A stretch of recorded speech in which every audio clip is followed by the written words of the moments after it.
Hello everybody, what is going on? Welcome to the live stream. I think I have everything set up here in ZBrush ready to go. If you're joining us for the first time, my name is Ben, or you can call me Follygon. I don't really care, either one works. Lost my pen. Typically when I lose my pen, it's in my lap. So we're gonna be working on good old Gooby here, or Goofy as his actual name is.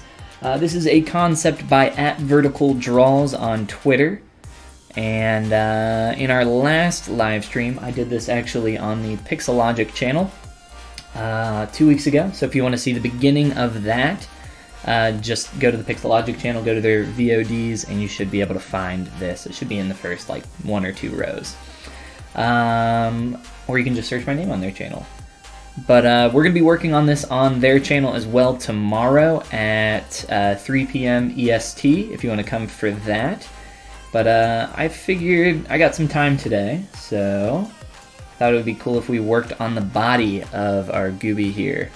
And maybe, I don't think I'm going to add any asymmetry to the face quite yet, but we'll kind of see how far we can get with this and just kind of continue to block stuff out, play around with it, and just kind of chill out and do some sculpting. But yeah, that's pretty much it. So welcome everybody, welcome to the stream. See some more people popping in here. Hope you guys are doing well. Other than that, I think that's everything. The only other thing I'll shout out really quick is if you enjoy the live streams or the free content I do here on YouTube, also check out my Gumroad account, where there's some more paid content there, stuff like tutorials, courses, and one-on-one mentorship. So that's gumroad.com/Follygon. There's a link down in the description to that. All right, guys, let's go ahead and jump in here on good old Goobert and kind of just make our way. I'm thinking starting at the top of the neck here, maybe some larger forms in the body, and then work our way down. I might have to sculpt these feet asymmetrically. I'm not really sure yet. I guess we'll kind of find out when we get to them. If you guys have any questions, feel free to shout them out in the chat, and I will do my best to answer what I can. But yeah, I'm just going to be grabbing my transpose tool here first and start scaling some things up. What's great about blocking out the way I've done here, where you start to get everything in as quickly as possible, it allows you to reference objects against each other, which is incredibly important. So I can kind of figure out the size of certain pieces of geometry here a little bit better. So I am going to quick save, just because I really haven't done anything yet, but when working with symmetry and the ZModeler brush, you tend to get some funky stuff that can happen quite often. And by funky stuff, I mean lots of crashes. So I kind of want to avoid that as best. Look at that, look at that. That's some funky stuff. That's kind of some of the things that I'm talking about. If we can get the Q mesh to go through. I'll turn off symmetry real quick. It's not being cooperative. There we go. And make sure that our dynamic setting is working.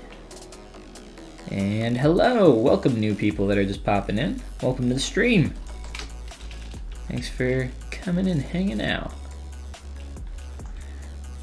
I am going to assign some poly paint info here as well. So let's go mRGB, and I've been using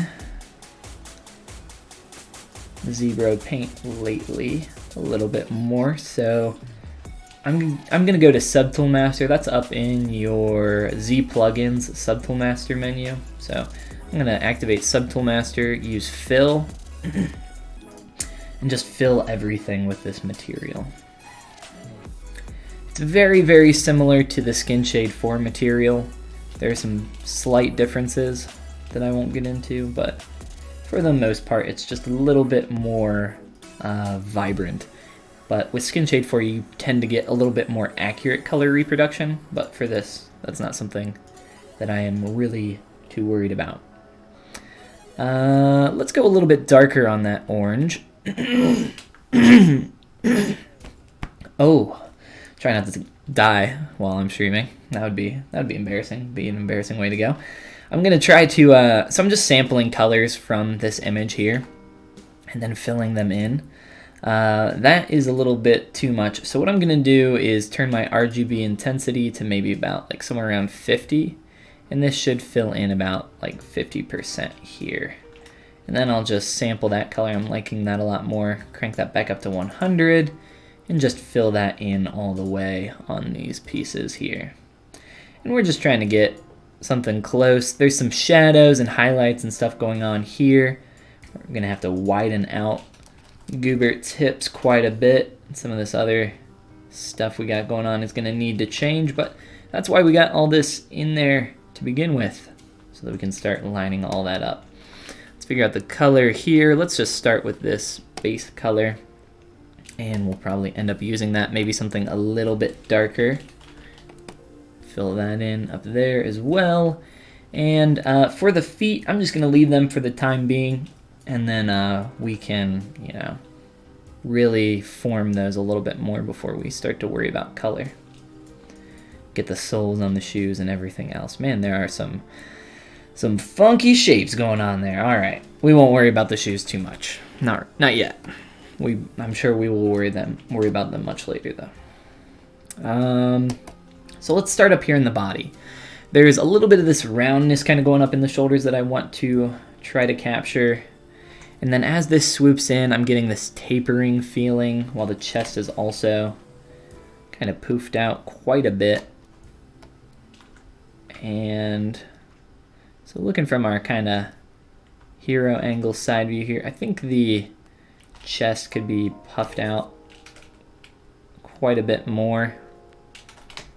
Maybe try to get this shape a little bit better in the arms.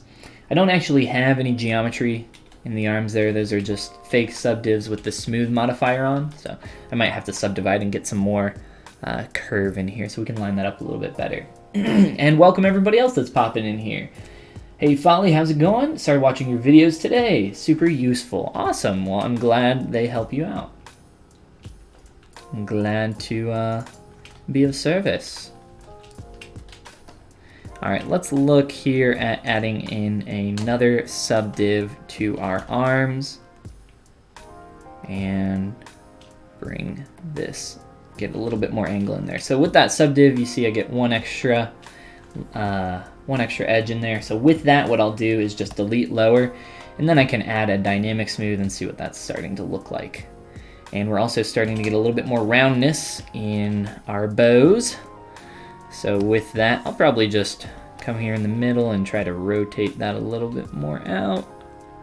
I'm kind of liking the level of roundness that we're getting there, so I think that looks pretty good. Let's kind of just move some stuff around here a little bit more. And go from there. Man, my throat doesn't want me to speak a lot today. That's okay. So this shape up here that I've created thus far, I think to get this to make a little bit more sense, we want to get a bevel in here. And let's go bevel, edge loop complete, turn off symmetry, make sure that's off. We're just gonna bevel that edge and bevel that one as well. So that's gonna help us get a little bit more roundness in there. And then I think we want to scale this up as well. So let's do a little bit of some scaling there, maybe move up some. Kind of see what that's looking like. It's got a little bit of this curve to it, kind of tilting back this way. So if we can maybe get a little bit of that, I think that would be cool. So let's just kind of come through here, push down, and we'll do the same thing maybe on the front a little bit. And get this front and back few verts, just like that. Make sure we get them all. Make sure we don't accidentally get anything on the bottom. We did not.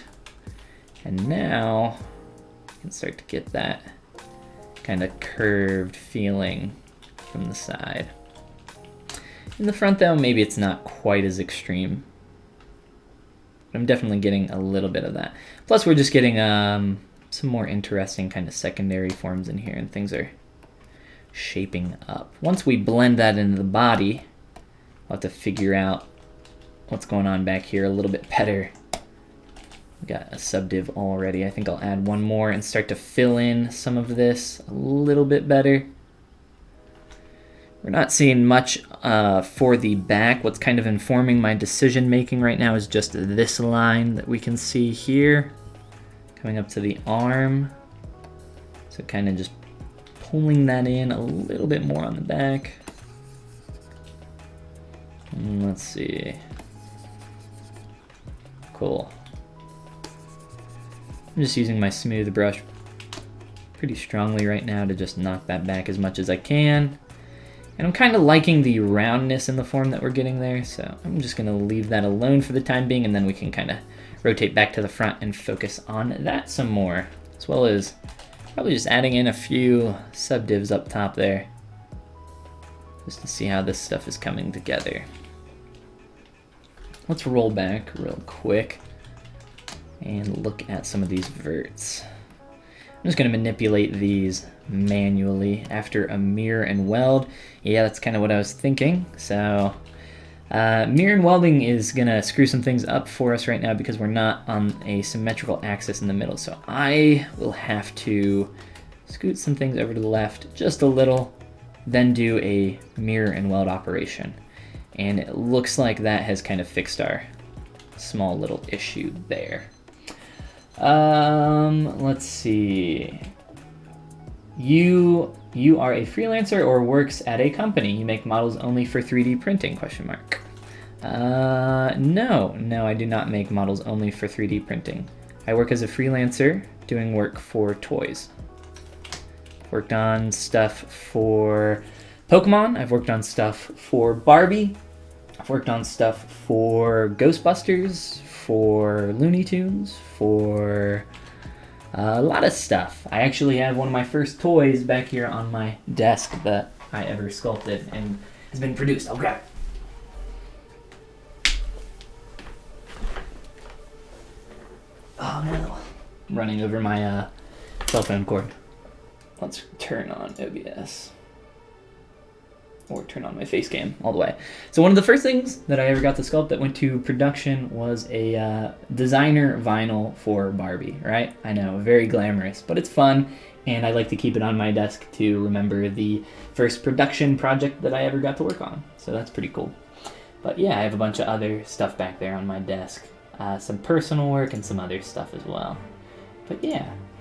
And like I mentioned, for those that are just popping in here, see we have quite a few more people now. I am going to continue working on this character tomorrow. If you're interested, I am going to be on the Pixelogic channel though. So I'm not going to be streaming here on my own channel. It will be on the Pixo channel. I'll probably tweet it out or post it on my Facebook or Instagram or something for a link.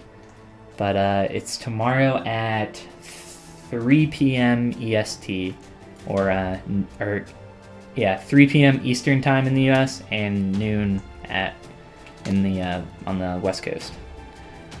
So that'll be fun. We'll be working on this dude a little bit more. If you guys missed the beginning of this character, the head sculpt, that's on their channel as well. If you go to the Pixelogic channel, you should be able to find a bunch of other stuff on there.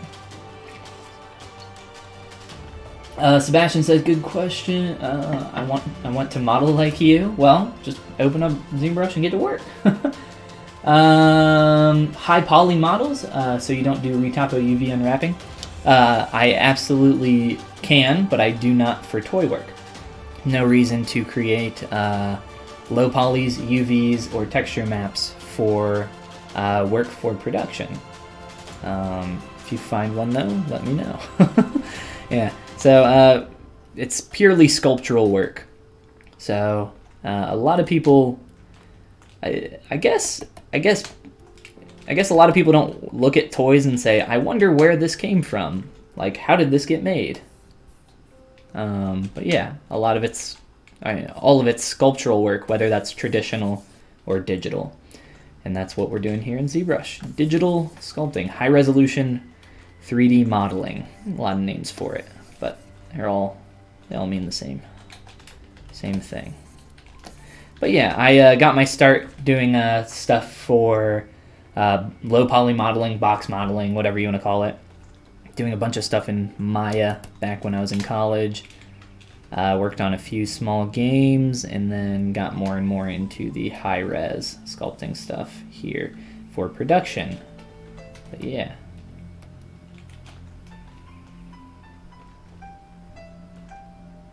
Sorry, I'm trying to... This chest is just puffed out so much. What do we want to do here, guys? With this chest to puff. I'm just trying to push it out even more. It's starting to get a little kind of broken, if I can. So I'm looking at this angle here as well. I'm going to slide everything forward.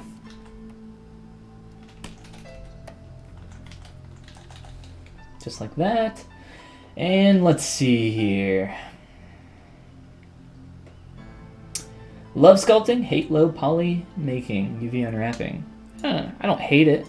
I just prefer, you know, the actual modeling side of things. Do you think it's important to learn about human anatomy for cartoon modeling? I don't know what you mean by important, necessarily. I mean, it's learning anatomy. I think people kind of confuse what anatomy is used for. Anatomy is a tool, much like anything else, much like ZBrush is a tool. Anatomy knowledge is a mental tool that you can use to improve your sculptural work.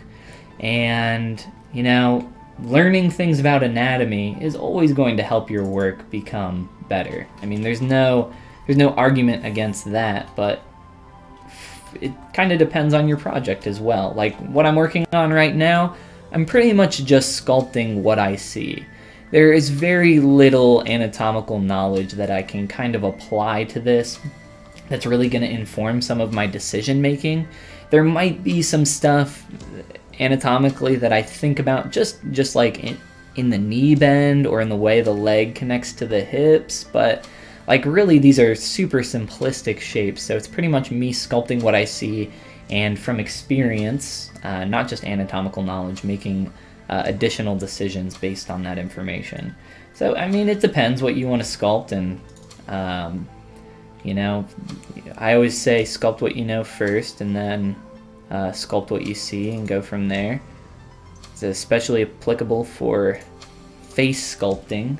If you're working on even a stylized face, I think it's applicable, but I think people often, I wouldn't say put too much importance on anatomy knowledge, but they kind of confuse like what it's used for. Like there's no such thing as like anatomy knowledge, or just like in general like you should study anatomy. That's like stupid. That's terrible advice. You should study and learn what you need to know for a certain specific project. So if you're going to sculpt a hand, you should study the anatomy of the hand. And not just the anatomy of a hand, you should take pictures of your own hand and kind of go off of those. But yeah, there's a bunch of stuff there. Alright, so we've kind of shifted his whole body forward here. Maybe we can do some more stuff up here, figuring out what's going on. And there's some stuff that's pushed pretty far here, as there are in all 2D illustrations. So we'll have to figure out what works and what doesn't, and you know, make changes where needed. Kind of go from here. Scale in some.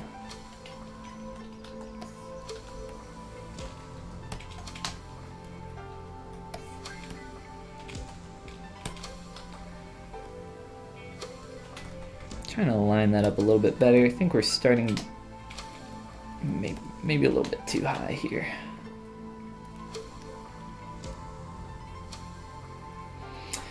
We'll mess with that a little bit more here. I'm going to look at the arms too. and the bottom of this. Thanks for the response. Absolutely, Sebastian.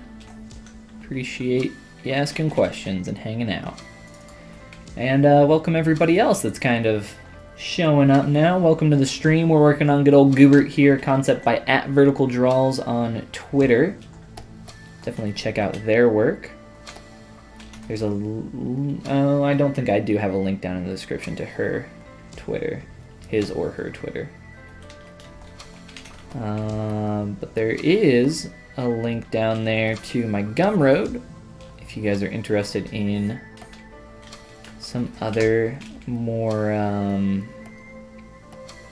work that I put a lot more effort into than just a simple little live stream here. So if that's something that you're interested in, or if you're interested in just like one-on-one mentorship or anything like that, definitely check it out. So I think it's time we add in this kind of little form that we got going on here. This seamed edge, plus this, I don't know what exactly you would call that area, but we'll do that for the bottom of our shirt. I think this needs to be a little bit wider here. It's gonna come out there around the arms. And this needs to be cleaned up in general, this curve. As it gets down here towards the bottom, it gets pretty dirty.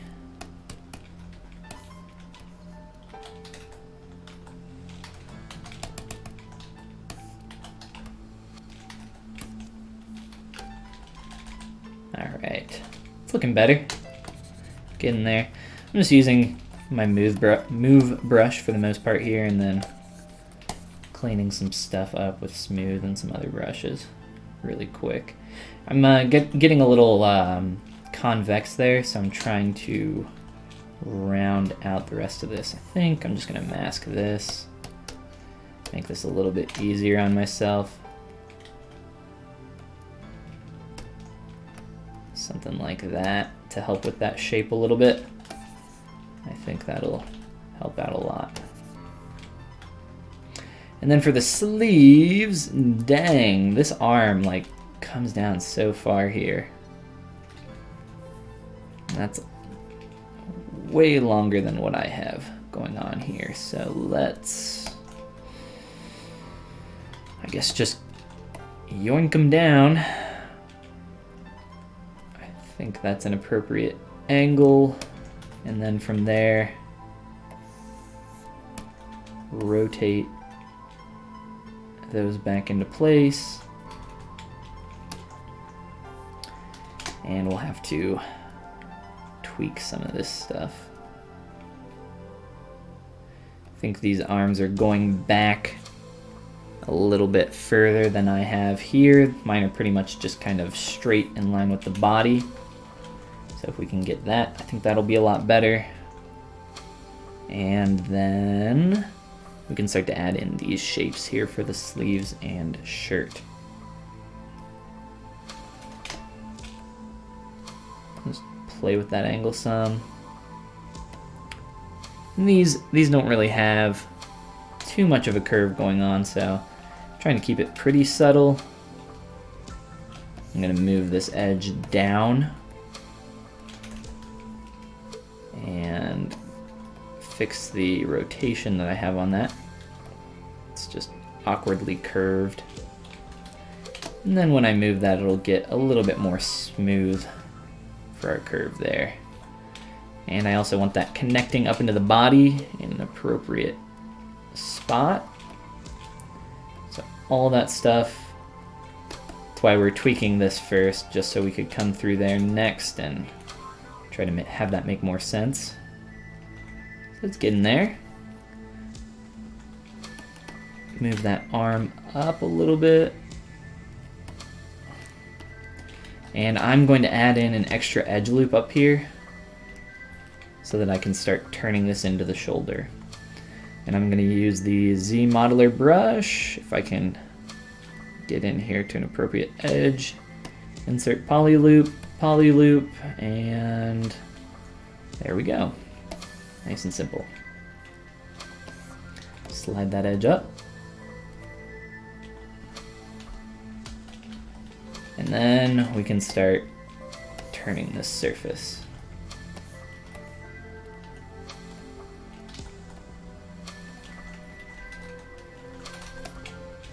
And we'll adjust this edge as well, so it's not such an extreme kind of turn happening there right away.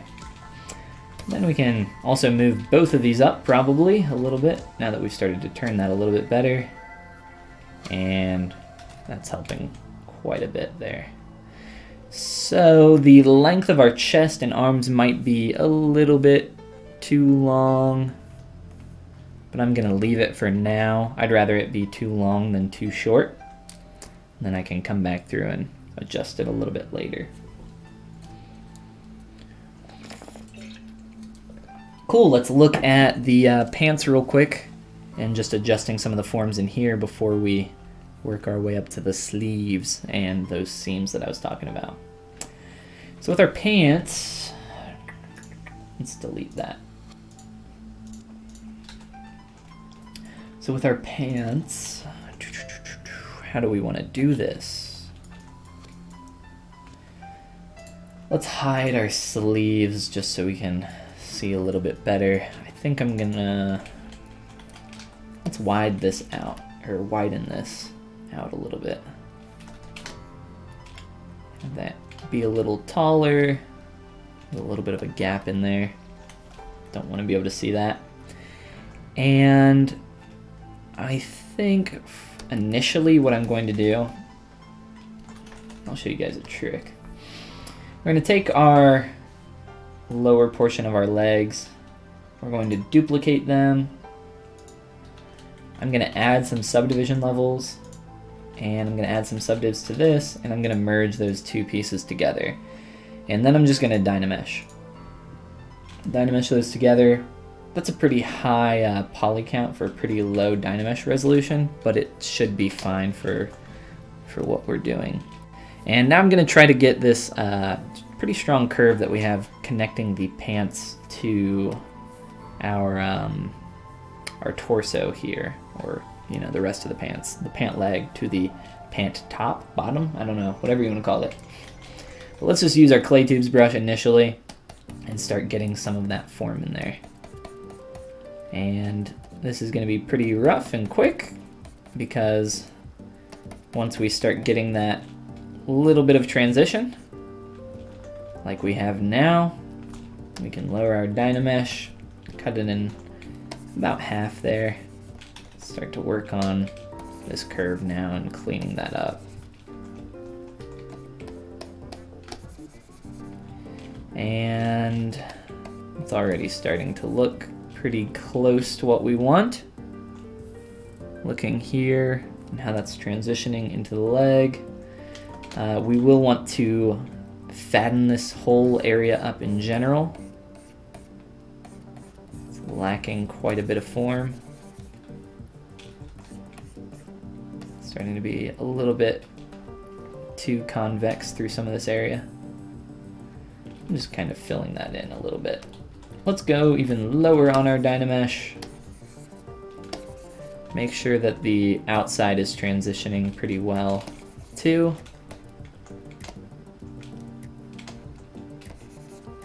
And with that all out of the way, let's just run a 1K ZBrush and take a look at what we're getting here. And we lost our color, so I'll just resample that really fast. And that's looking pretty good. Quite a few things we can do to clean this up though, but that's a good start. Let's move that back a little bit, maybe. Slide our leggers. And I'm just using my move brush here.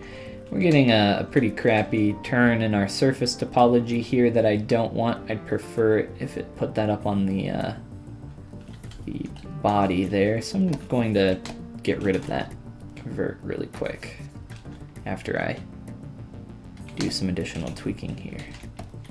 I'm going to use move with backface masking to thicken up this area and just clean up this form as much as I can. I'm also going to want to essentially give him bell bottoms and have this kind of taper out to a little bit of a larger shape down here. So to do that, I'm gonna actually do that after I ZRemesh because it'll be a little bit easier. So let's see, how's that looking? Let's try this one more time. Okay, now we're getting that vert in a little bit of a better place. Keeping a nice clean edge flow throughout the legs here. And now I can go through and, whoops, delete a bunch of these, probably even more than that. Let's do something like that. I'm just deleting a bunch of spans that I don't need.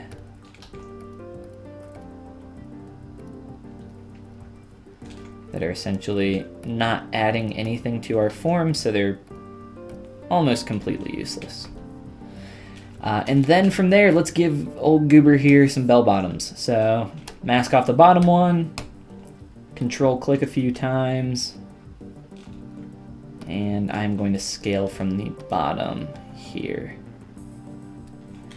And that will start to give us a little bit of some thick to thin here. It's actually kind of cascading up there a little bit more strongly than what I desire. So I think I'll come up here and probably just manually shrink this in a little bit. We'll see. See kind of how this turns out. One thing you want to do when working with scale with symmetry on is you want to turn on local symmetry. And what that does is it'll scale in along that central point that you have chosen. Much like what I'm getting here. And I'm going to temporarily delete these edge loops. And increase the size of this one. And I'm doing this so I get a nice clean kind of taper out, and then I can add those edge loops back in if need be. But the key is to make sure that local sim is turned on while you do that. All right. And then you can turn off local sim while you're getting back to sculpting.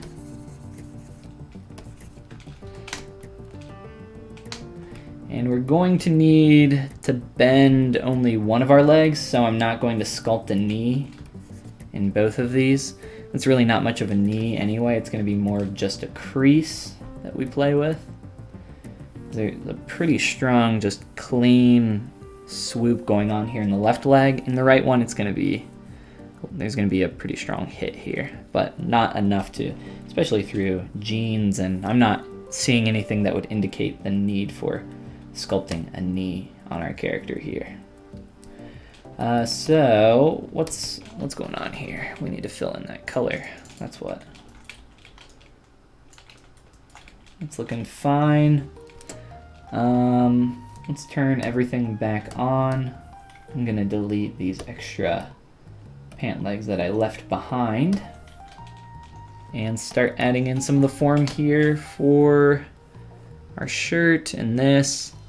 And I'll probably work on the shoes before I do anything with a vest, but it's still good to keep that all in mind here. So let's move this up.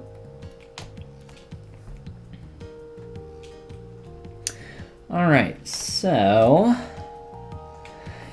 this edge of geometry, we're going to create a separate subtool for that. And the way I'm going to create that most likely is by using what we already have here and splitting it off from the original piece. So, probably just mask some stuff off and go from there. I think that should work just fine. So let's try that out. So just creating a mask with my mask lasso tool. I'm already pretty happy with this result. And just cleaning up my mask some here. I'll use my mask pen for the rest of this. Pretty clean selection. Just because of our geometry flow. There are some weird kind of T faces going on back here, or stars. So we'll just mask that off. Let's pull this down a little bit more in front.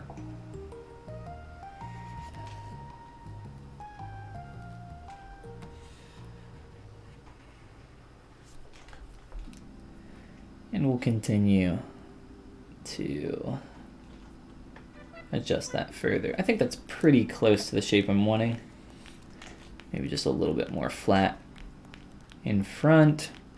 And we'll be adding in some extra folds here in this form once we do this. So now that we have our mask, our selection made, what we want to do is press Control W on our keyboard, and I'll do that to get a different color. So we have a new poly group now, and I'm just going to click on delete lower to delete my extra subdivs. And I'm going to split these off into two separate subtools. So top and bottom. And we'll just do a split hidden for that. And I think that's pretty good, pretty close to what I want. Run a quick close holes here on this and this. Those are working pretty well, so I think I'm happy with that result. Our form down here, we might want to do some tweaking to, just to this bottom edge. So I think we'll look at doing that as well. Let's clean up this a little bit though before we do that. So ZRemesh keep groups, 1K is probably too much, but we will do it just to see what result we get. And then probably retry. So this looks a little bit too high poly for what I'm wanting. So let's step it down to maybe about a quarter of that, or a fifth of that, 0.2. We'll run that one more time. Remember, we are using the keep groups function. You have to keep that on if you want to retain this nice clean edge here between these two surfaces.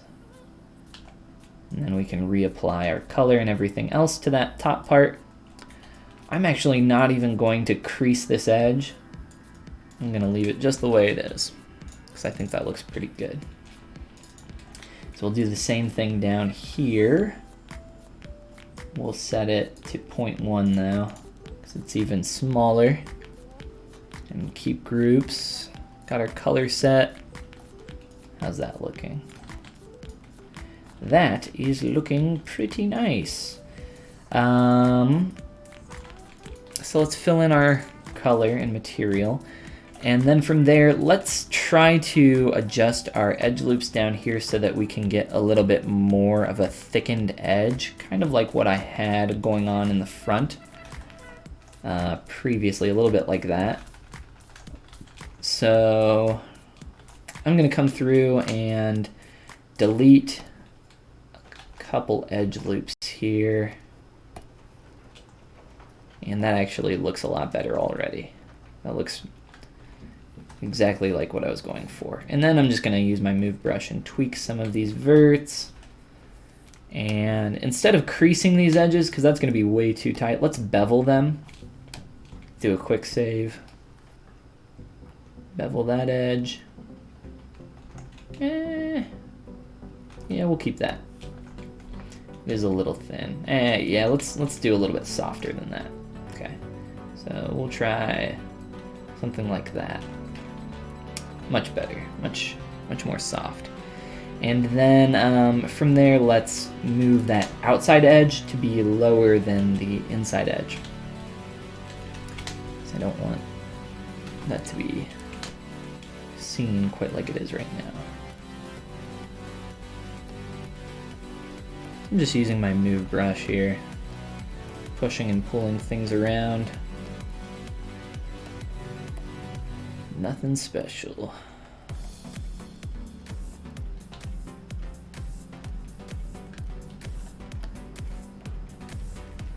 Alright. And trying to come through and move that inner edge. Be hidden a little bit better. Right here is where it's going to be the hardest to get that form to turn. So we want to be extra diligent in this area. As that surface turns up through here, and I think that's looking much better already.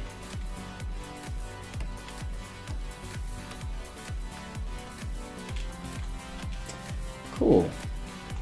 Well, let's just sample that color and apply that so we have the start. We've started to block out these two separate shapes, and I would also like to just run a quick deformation inflate on this.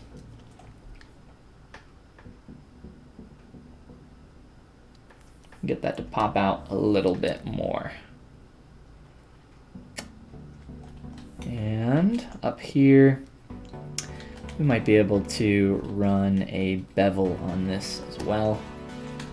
Let's pull this in some. Not what we want. Let's bevel this edge first. I just need to get a little bit of a harder transition between that edge and the top portion of the shirt. And I think this will allow for that a little bit better.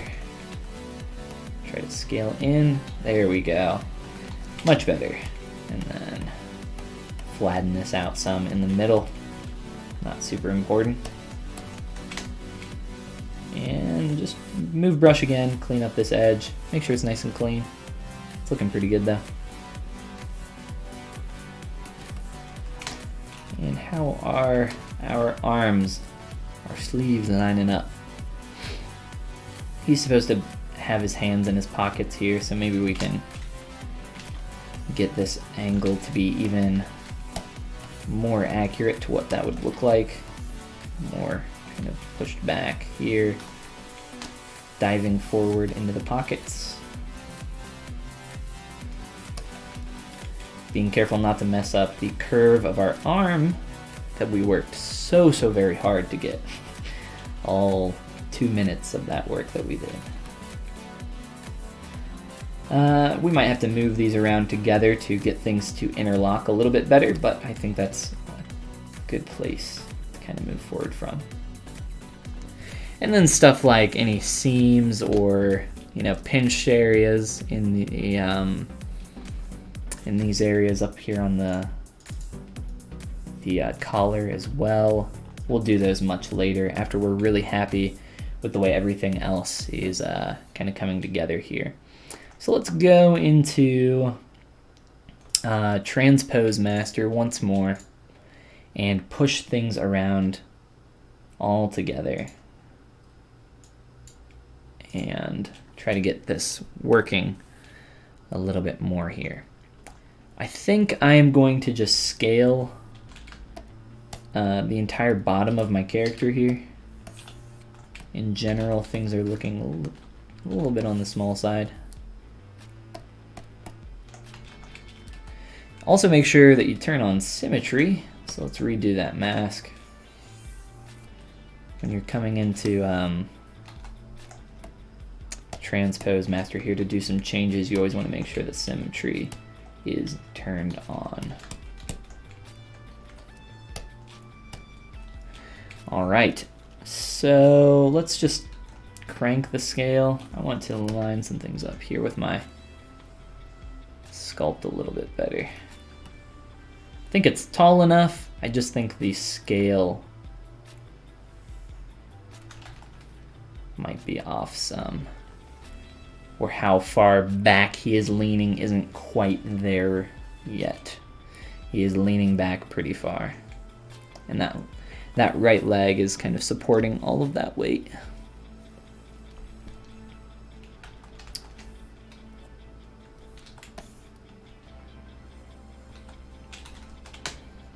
Alright, so let's get this to interlock a little bit better.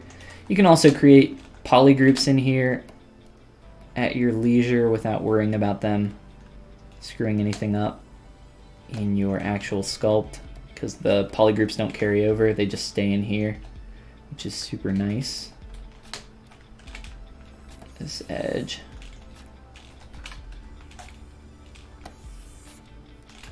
Is being a little wonky.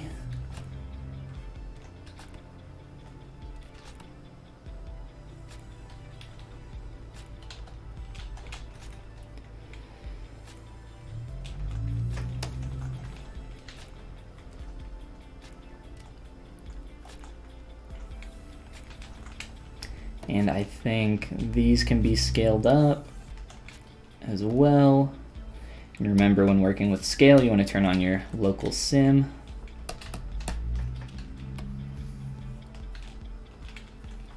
And those are going to look a little bit weird there because unfortunately creases don't carry over when you pop into transpose master here, so we will have to manually adjust this without being able to see exactly what that will look like, which isn't a huge problem. We can do a pretty good guesstimation of where that needs to be.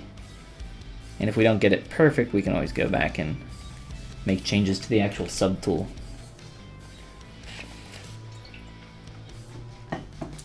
Okay, let's look here.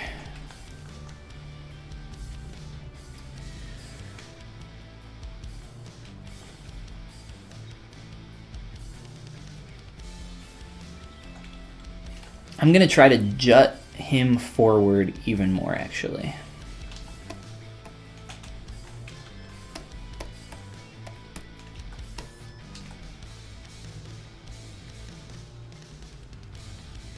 Try to push it to the extreme. And really from here, I wouldn't rotate his body anymore. I would rotate just everything else from here up and rotate it back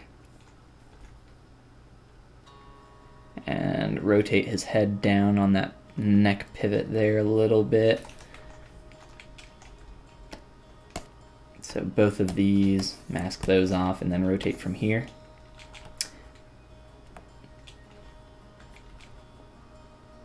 Kind of looking a little bit dead on, maybe pointed a little bit up. Hard to tell with the perspective that this is drawn in.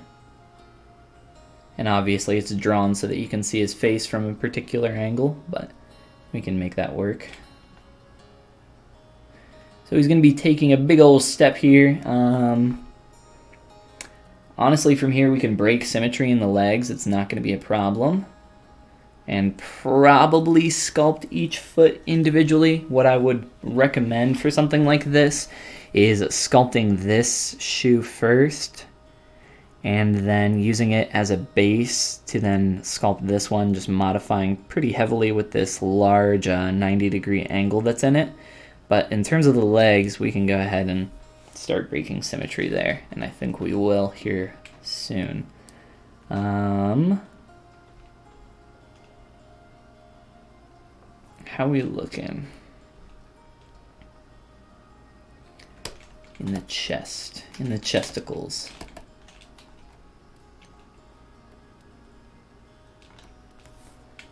I think we're looking okay. I think once we start merging things in and also adding in that vest, that silhouette's going to fill out a little bit more, which is why this is looking a little bit narrow on our initial read here. But once we make some of those changes, I think we'll be in a pretty good spot. So let's hop on back here to our subtools. That'll run through all of those, making those changes really quick. They're pretty minor and it's pretty low poly, so shouldn't take long at all, and it didn't. And then I always delete those after I'm done with them, just because quick saves can end up getting bogged down pretty quickly if you don't. Let's rotate these and just continue to make some minor tweaks here to a lot of different areas.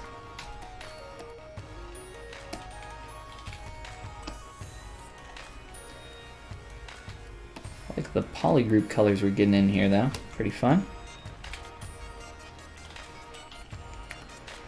And it looks like there's a few more new people popping into the stream as well. Welcome, guys. Hope you are all doing well. We're working on a goofy sculpt right now. We were initially doing this on the Pixo channel, on the Pixelogic ZBrush channel. And we will be doing this on their channel tomorrow as well. But I thought we could do some extra stuff here. It'd be fun. And then do some more work on him tomorrow. Have a good time. Maybe by tomorrow we'll be able to break symmetry on the face or something like that. But for the most part, we're not going to break too much symmetry other than in the legs right now. So let's start with getting this initial leg up here to just swoop. And I am going to just polygroup these, I think, into two separate sides, just to make them easier to work on, so I'm not ever accidentally tweaking one that I don't want to be tweaking. And then from there, let's just start to rotate this one leg out, and obviously just get the initial angle first, and then we can work on getting that curve in there.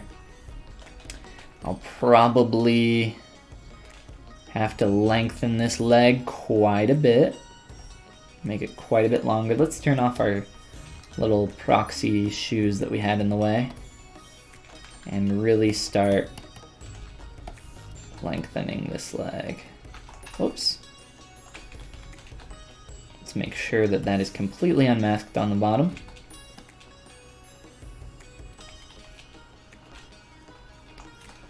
Let's just make this a little bit maybe too long at first, and then we can go back through.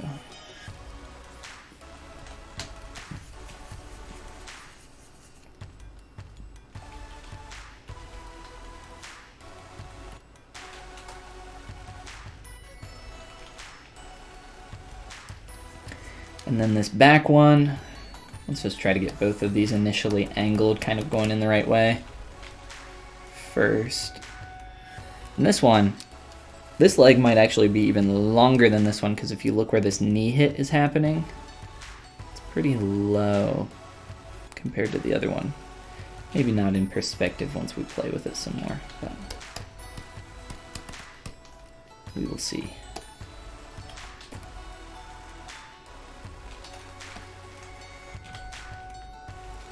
So initially we'll just mask off and probably get a pretty rough initial bend here.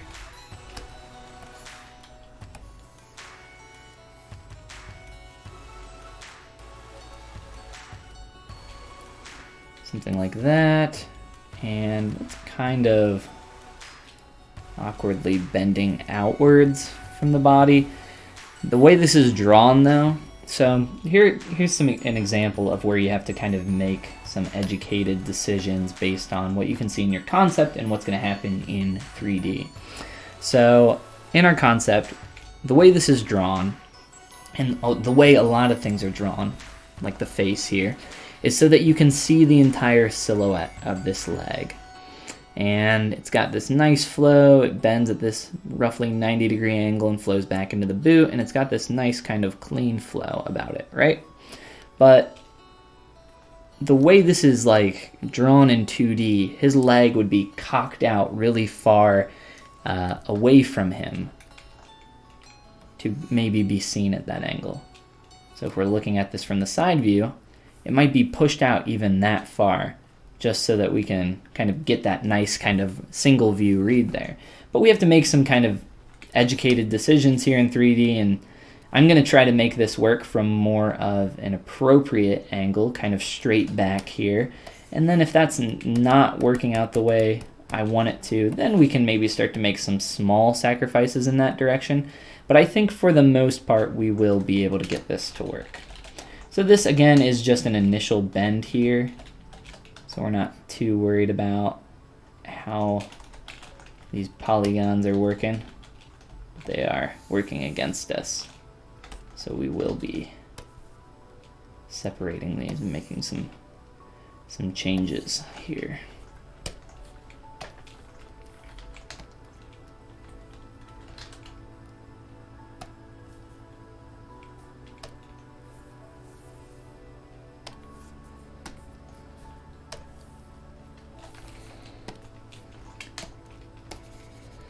Now do remember that ZBrush can only remember one of two things. It can only remember poly paint or poly groups. So right now I do not have a poly group there where I would normally have one when closing holes. So if I turn off my poly paint and then run a close holes operation, it will in fact retain that poly group. It looks like it has poly paint on, but it actually doesn't. That's just it remembering what color I have selected over here. So if I want that to happen over here, I have to turn off my poly paint first and then run a Dynamesh or close holes or whatever.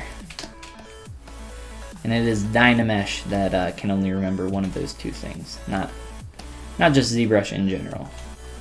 You can have poly paint and poly groups on your mesh at the same time. You just can't have them both and also Dynamesh at the same time.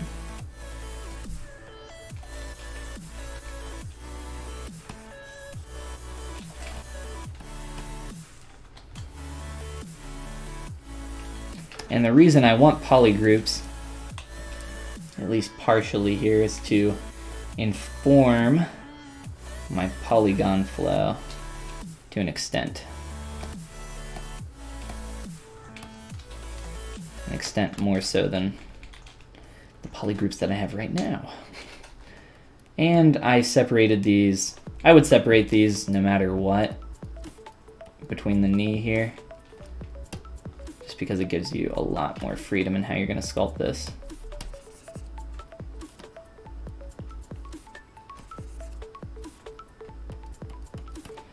And we'll make a nice clean connection point. We got a pretty hard line there initially, but that's fine. That is to be expected. And we'll keep tweaking the rest of this.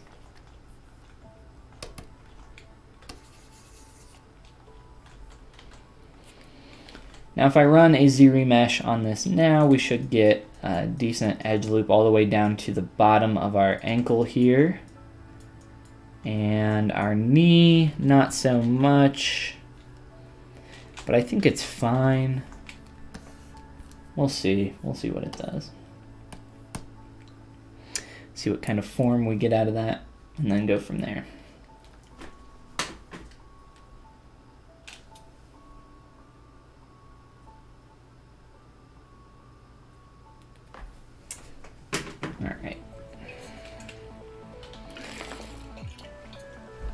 So that looks pretty good, and it retained most of the form here in the knee. It did a pretty good job. I'm pretty happy with that. I just want to make sure that right as it's coming down into this crease where the backside of your knee is going to be, I want to avoid having that kind of slope in and gently curve into the knee there. I want it to be a pretty strong kind of point like what I have there, more so like that.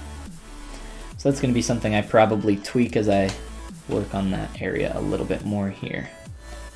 Stuff like this kind of separation there, that'll be fine. That'll be fine once we combine that. It's not a huge deal at all. We are getting some warble in this leg as I'm starting to move things around and tweak it with my move brush. So I will most likely want to delete some extra edge loops to clean things up.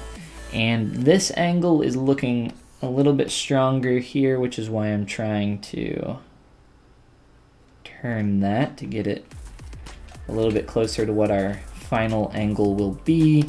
And then of course we're getting some terrible stuff with that skew there. So deleting some of these edge loops will help in that area as well.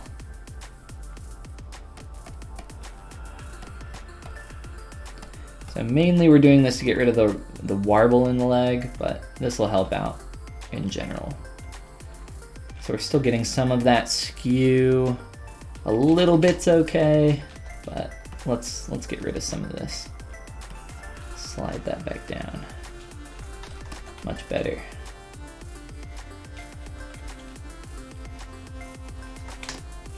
And I'd probably want to grow the bottom of this leg even more so than what we got going on now.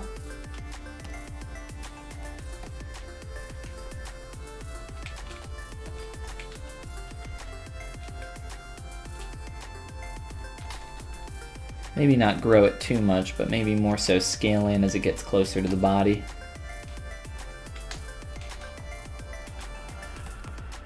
And I'll use my move brush initially here.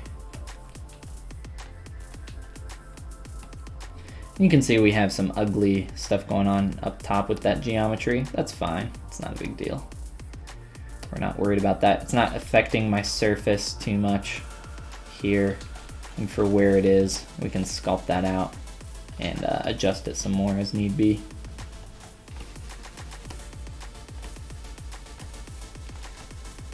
It's getting a little bit flat here.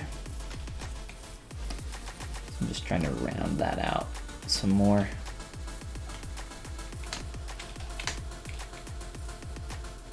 We'll adjust that more and more as we go here. But we want this to be super clean. When sculpting anything for production, that is paramount. Everything needs to be as clean as you can make it.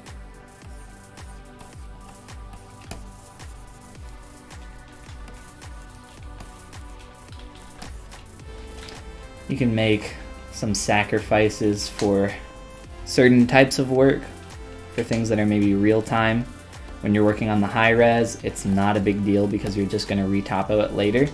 But with something like this, you know, the high res is your character, so you need that to be as good as you can possibly make it. And when working on stylized work like this, it's incredibly important that you have these super clean surfaces.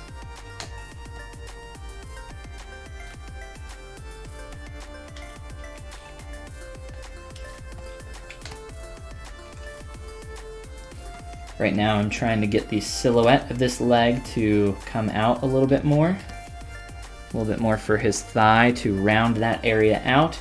And then once it gets up here, it starts to taper in a little bit more. I'm gonna try to add some more form up here in general, and then knock it back very slightly with my alternate smooth brush, which is when you let go of the shift key when you're smoothing, in the middle of smoothing I should say. Just to help normalize the surface as opposed to straight up harshly smoothing everything. And for the back portion of this leg, we'll probably widen that out some. Make that a little bigger. We have this nice strong fold going on here, pretty similar to what we have in the hat and up here. We've already done something like that up in the hat, and if you guys were there for the Pixelogic live stream, then you saw that already, or how I did that already.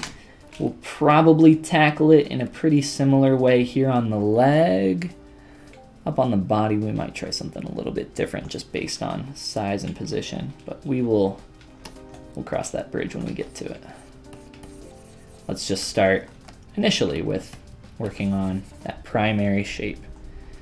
Getting that to flow back a little bit straight here and then grow out here. Pretty gentle curve all the way through. So we're looking for that nice gentle curve on the bottom. Then there's a little bit of that stronger hit there on the top part or the back side of the leg. So, let's see.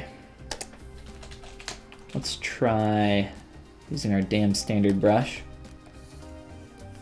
and then pinching in a little bit on this area.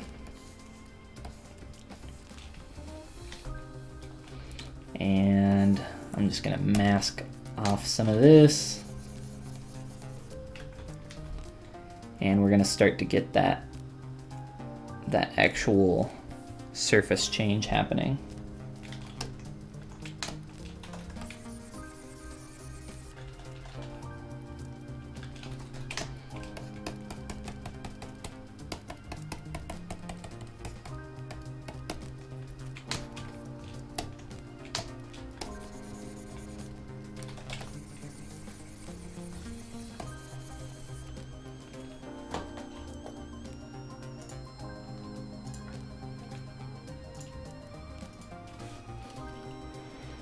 Even more people coming to hang out on the stream. Welcome everybody. Thanks for coming and ZBrush and chilling, as I like to say. Hope you're all doing well. Currently I'm working on good old Goobert here. Working on his lower, whoa, that was way too high.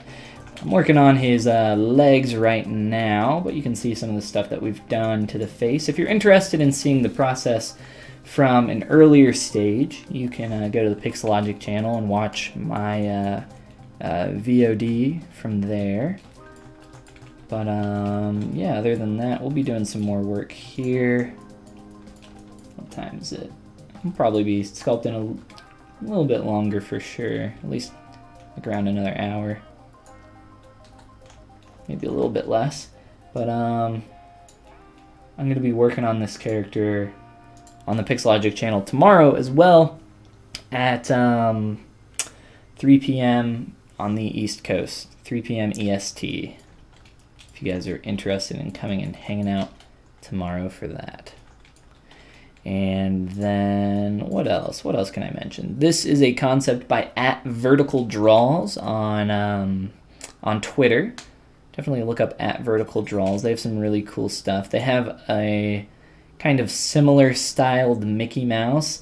He doesn't look quite as drunk or high as this Goofy, but he has a pretty similar styling. I really liked this style, this character, so I thought it would be cool to do it in 3D.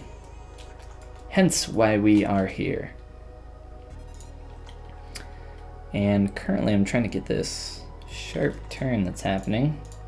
I think this will do just fine. Especially crease edge loop. Once we get that fold in there, I think this will look real nice.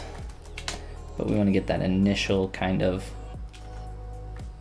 form change first.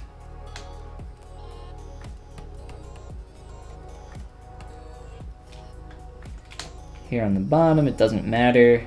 Remember, we're just looking for that nice swoop up into the knee, which I think we've captured decently well. We do want to rotate around and make sure that we're capturing this form from every angle. We want it to look like the same shape from every angle. And that can be kind of hard to accomplish sometimes. Especially when working on something that's stylized. There's a lot of pushing of form that can happen that's not super possible in 3D.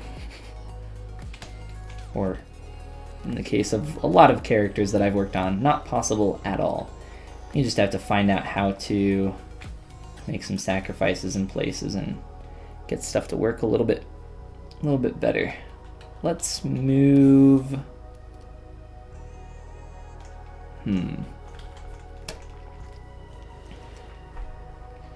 I'm gonna leave that the way it is right now because I don't want to mess with it anymore until I put the foot in place, because that'll inform some of the decisions that I make around that area quite a bit. So I think I'm fine with just leaving that how it is for now. I'll add in some subdivs and fill it in with my material and color, and I'll do the same up here on these pants. And then I'll Dynamesh and merge these together. Like I said, once I put the foot shoe in there, whatever you want to call it.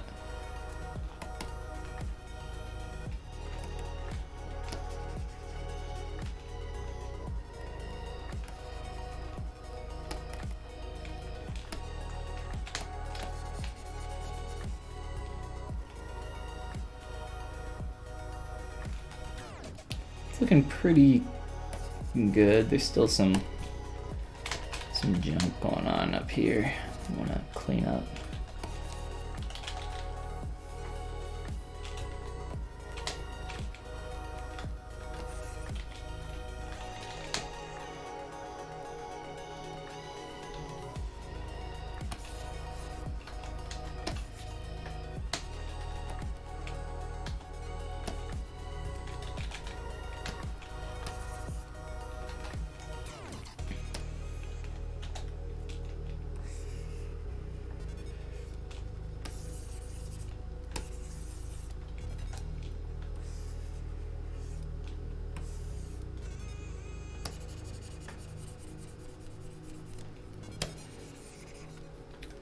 Trying to sculpt in that crease at a little bit of a higher res,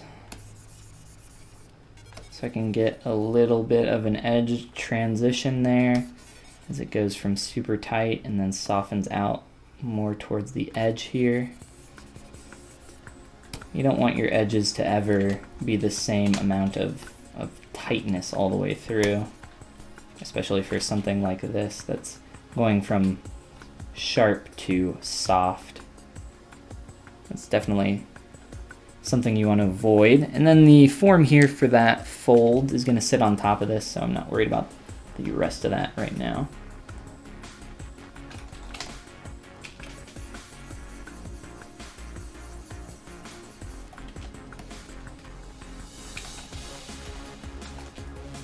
And I'll worry about that later as well. If I can make this even bigger, that would be super awesome.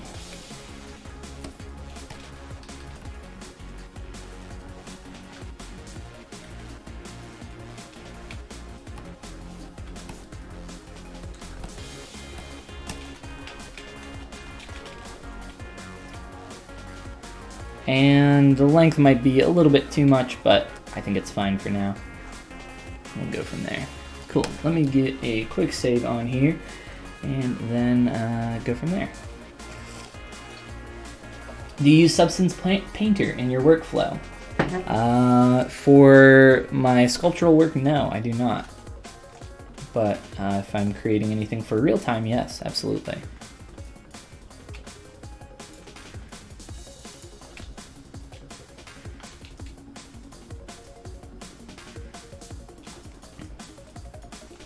Let's see. I think proportionally that's okay. I don't want to mess with the proportions up here anymore because I was getting kind of noodly until I put in that vest. So maybe we can look at putting in that vest or doing the shoes next. One of the two. Take your pick, gang. What's it gonna be? A vest or a shoe? I'm only gonna do one of the shoes if we do that. The vest would be probably pretty easy, pretty quick, so maybe we can do that first and then do the shoe. Because I think the shoe will take a little bit longer, and we have a pretty good amount of time, so let's see. Yusuf says vest. That's what I'm thinking too, Yusuf. So let's vesty it up. I'm sure you guys are familiar with the mask extraction method. If not, we're going to be doing something pretty similar, if not exactly that. I might do a little bit of a different tactic though. So we'll just Dynamesh, get some extra geometry in there. I like to keep it nice and high res for doing this stuff at first. Then I'm using my mask lasso to just block out our initial mask. It looks pretty close to where I want that hit to happen. It doesn't have to be perfect, I can always adjust it after.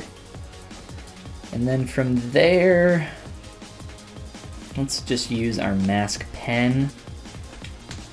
And holding Control and Alt, we can do a negative mask. And then start to paint away what we don't want.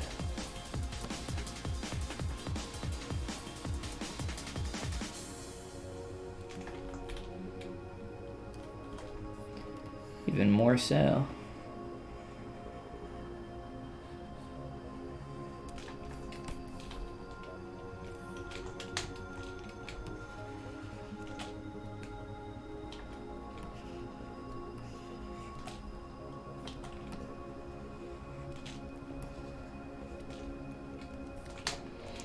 And this doesn't have to be super clean. I just want it to hold this basic shape pretty well though. So I'll probably adjust this shirt as well, as it's getting a little bit too round in here, I think. So by coming through and flattening out this area for the armpit, I think that's going to help with our vest as well. A little bit less so down here in the body, more so just up towards the top, up here. And we can go back to our mask. And like I said, it doesn't matter if it's super clean or not.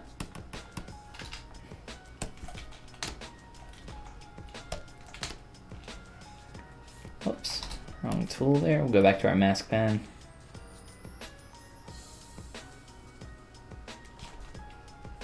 And we're almost there, I think. I can do an extraction in just a second. And you can do, I'm going to do something a little bit different than an extraction actually. I'll show you guys here in a sec, but it's pretty much the same thing.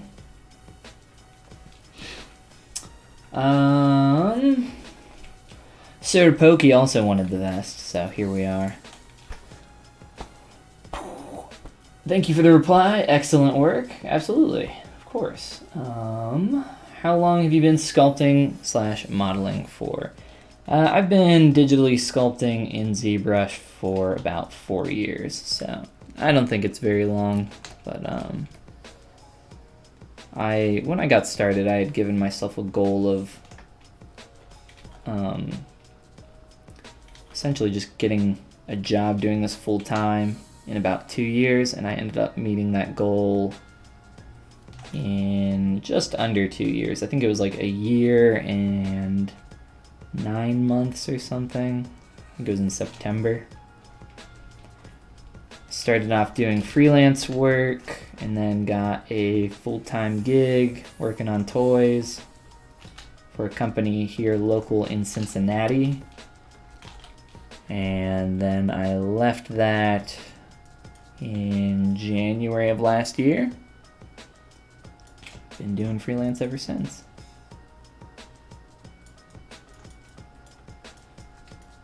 I think that's pretty good for our initial mask. What do you guys think?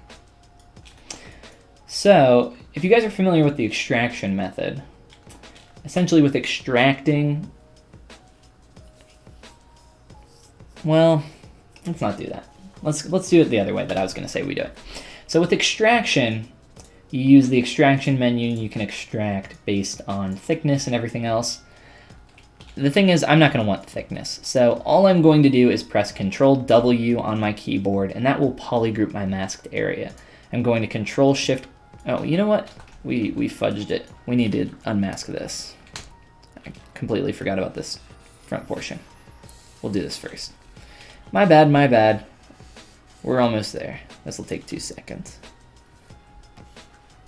Guess there needs to be, get this big old head out of the way, big old noggin, and we'll mask around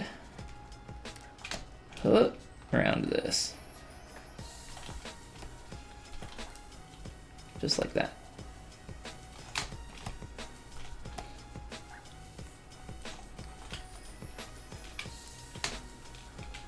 Cool, there's our basic vest mask. And then from there, what we're going to do is press Control W on our keyboard.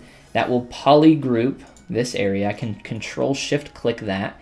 And now I just have this geometry. And I'm going to delete my lower subdivs, and I'm also going to click on Delete Hidden. And all of that is located in your geometry, Modify Topology palette. So here we are with just this piece of geometry. So what do we want to do with this from here? We want to get this to be a little bit lower resolution so that it's easier to work with. So let's just start with a really simple ZBrush at as low as we can possibly go, and take a gander at what that gives us, at least here initially. These are a little bit rounded. There's no real hard corners in this, so it should work out pretty well for us. Getting some issues there. Let's raise the poly count. ZBrush sometimes has some issues on open geometry. It's very rare though. I don't normally get too many problems with it. Okay, so there we go. A little bit higher res. Doing some weird stuff to our edges. I'm not really liking that. Let's go lower. Okay, I see what's going on here. So let's step back. I'm just going to press Control W on this, and that's going to re-polygroup it. I'm going to go to Edge Loop, Group Loops, and what Group Loops is going to do is if I click that with just the basic settings, it's going to clean up my edges a little bit. They're not going to be quite as jagged. It's also going to add in some poly groups in there if you want to use those to your advantage. I actually don't though, not this time, so I'm not going to worry about those. And then I'm going to try to ZBrush this one more time. Let's go back to 1K. Try 1K, see what that does. And if this is still giving us some issues, there's another thing that we can do. So that's looking a lot more clean now that we cleaned up those edges. So I think we can drop the poly count even lower. That's looking pretty good. It even gave us a poly group that's pretty close to our color that we want. Let's go even lower and see what happens. Cool. So this is more what I want, this super low res version. And this topology flow is actually pretty good. I'm pretty happy with this. So I think we'll be keeping that for sure. So let's go back up here, turn our shirt on. So we have our shirt, and we have our vest, and you can't really see our vest right now because it's inside of our other geometry.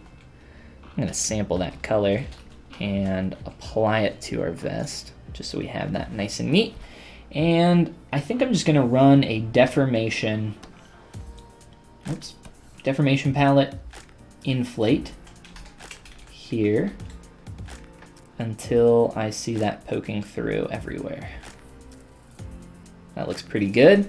And then I can use my move brush and start to move this around and get it into a nice place.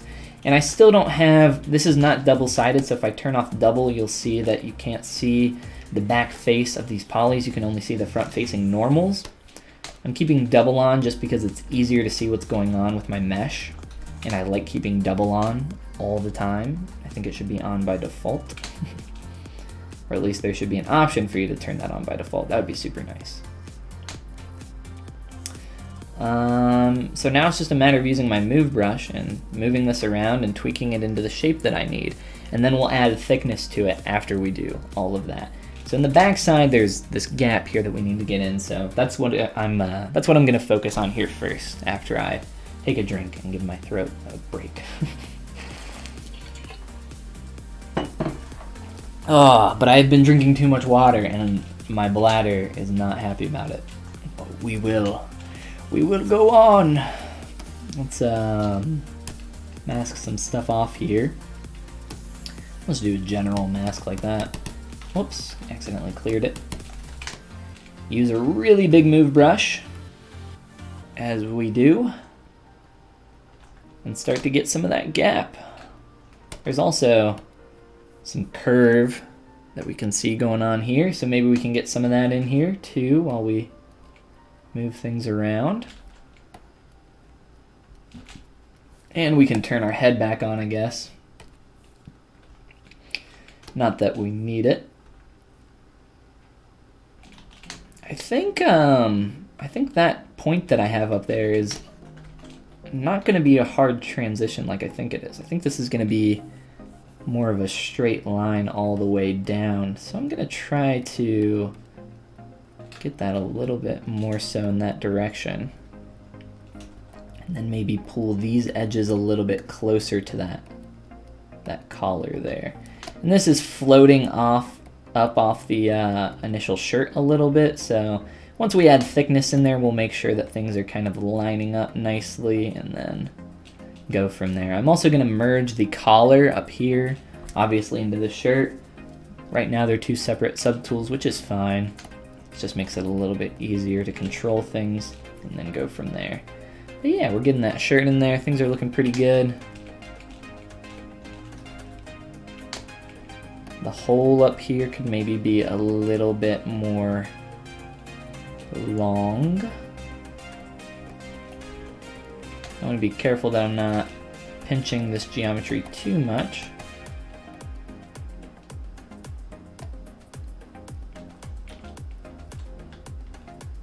Just making sure that my polygon flow isn't getting too crazy and too pinched. I want to still keep this pretty clean. For the most part, I think we're getting pretty close to the shape that we are looking for in a relatively short amount of time.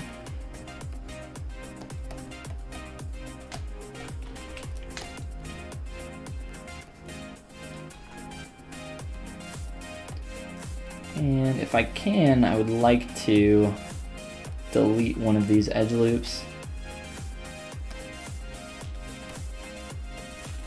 And then kind of normalize these a little bit.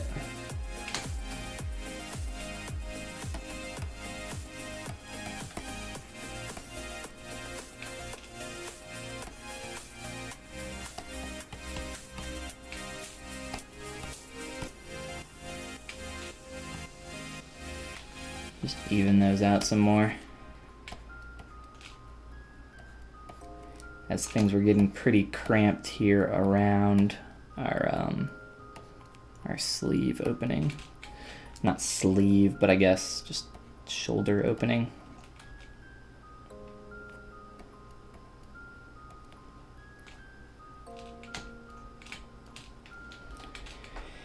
And then once we get to a happier place with all this, we'll add in some thickness, and I'll show you guys how to do that real quick. I'm not gonna finalize it yet, but we can at least do a quick demonstration.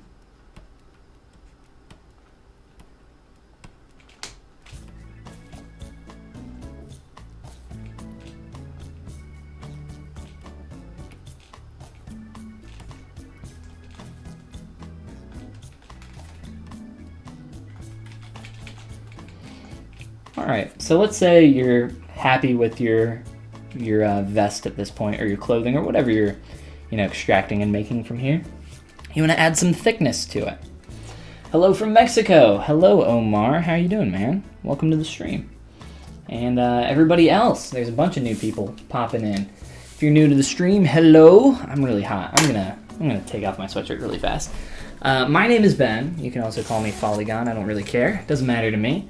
We're doing some digital sculpting here in ZBrush, working on good old Goobert here. Trying not to melt. Let's throw that on the floor for now and get that later, but I'll probably forget. Specifically, we're working on a concept by I'm gonna mess it up. I'm gonna look it up just to make sure I don't. At Vertical Draws on Twitter, who designed this concept. We're sculpting good old Goobert here. And working on his vest right now. If you guys want to see kind of the beginning of this process from the get-go, you can check it out on the Pixelogic channel, as well as tomorrow I'm going to be working on this again on the ZBrush Pixelogic channel at 3 p.m. Eastern Time, Eastern Standard. But yeah, come and hang out tomorrow if you're available. It'll be a lot of fun. We'll probably at that point be getting into asymmetry a little bit more in the face and some other stuff here, but we're making a lot of progress on good old Gooby here. We didn't really have much for the body when we started, but we're getting there. We're getting there for sure. We're going to be looking at this vest now a little bit more and looking at adding some thickness to this. I know, sounds so very interesting. You're totally entranced. So yeah, let's entrance some more. Grab your Z modeler brush, default in ZBrush. Just hit the brush button up here, press Z on your keyboard, and It'll narrow it down from you, or for you. Then you can hover over a face, hold the space bar, and go to extrude all polygons. And we are going to add some thickness with that. So click on your face again and drag into your surface. And add as much thickness as you want. I think that looks pretty good for my vest. And when you do this, if you're working like I am and you have double turned on so you can see back-facing polygons, what you want to make sure is that you come down in your display properties and toggle off double. Because what more than likely happened when you did that is that you actually extruded polygons on the reverse normal of your surface.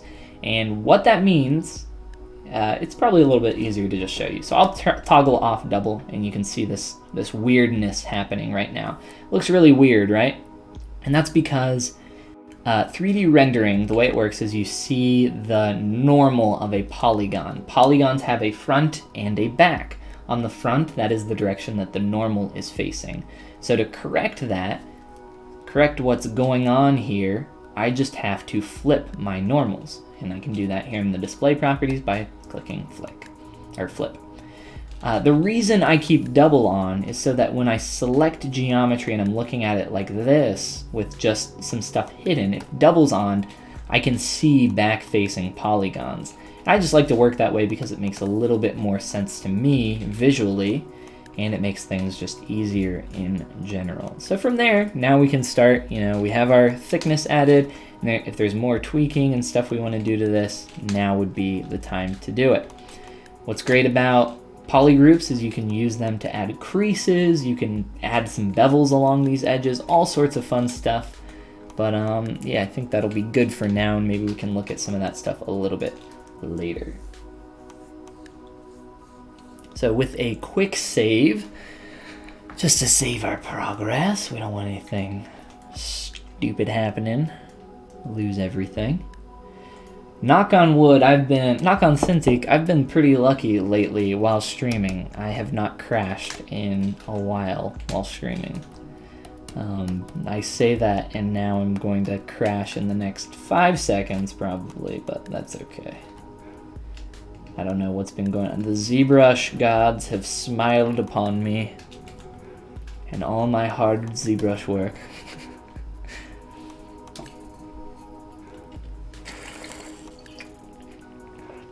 I think this collar could be taller.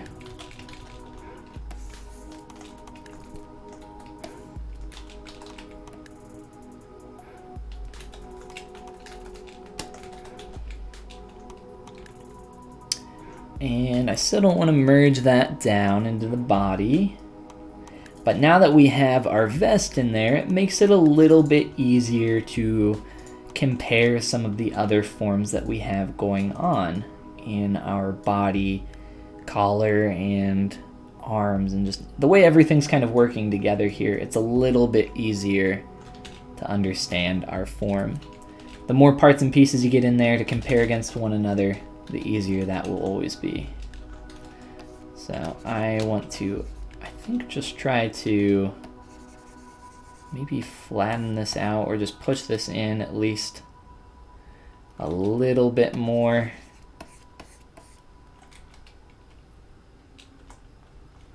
I don't necessarily want to add a concave surface here like I would with an armpit.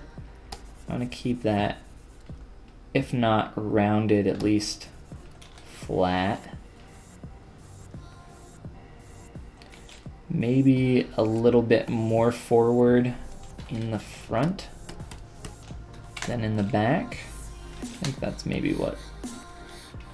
Let's get this to come out a little bit so that'll connect a little bit better to our arm there.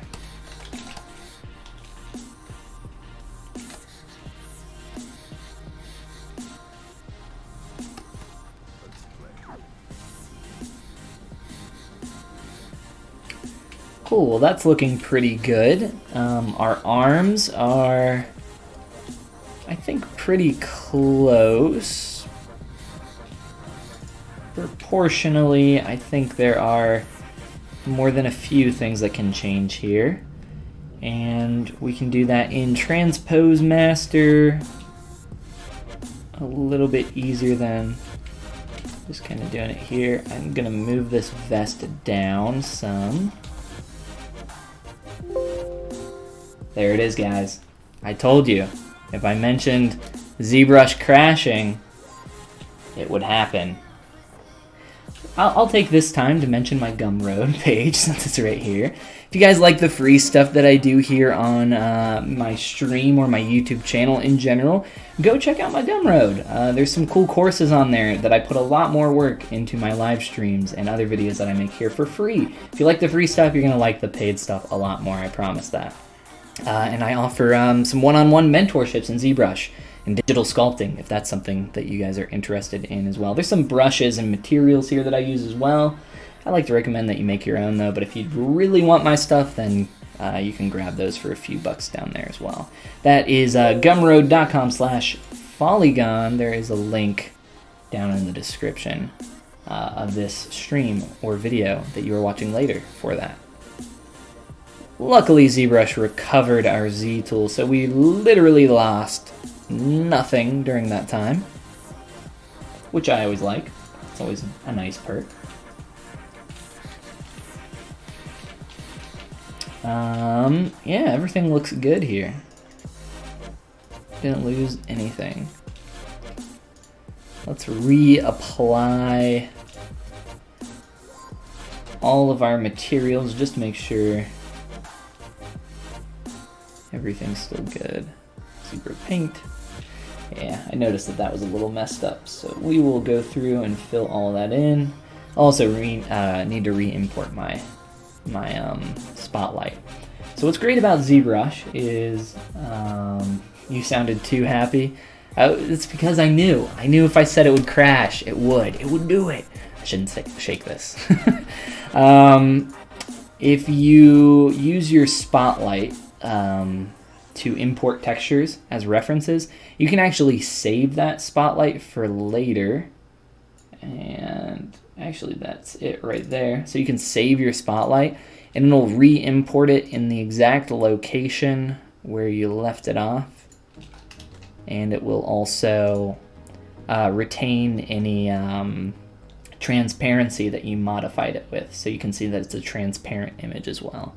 And that's all just done in ZBrush using the Spotlight tool. And if you guys don't know how to use the Spotlight, I have a great tutorial on my YouTube channel. I believe it's in my How to ZBrush series. It's in the very first or second video. If you just go to my playlists on my YouTube channel, and there should be one called How to ZBrush. So I really don't even understand why ZBrush crashed, because all I did, watch it, it'll do it again. All I did, oh, are we good? Are we cool? Okay. All I did was mask this off and then try to move it. And then ZBrush yelled at me.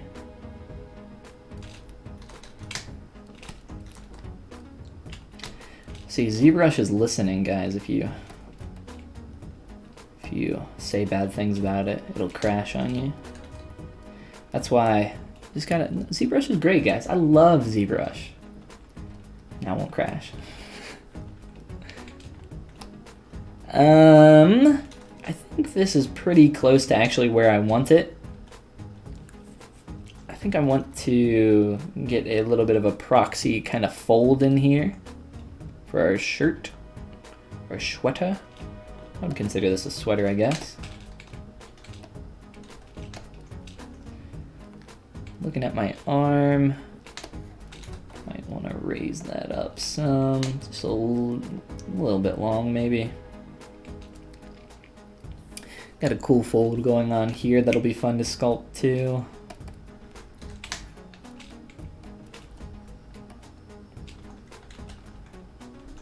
Cool. I might squish this a little bit up.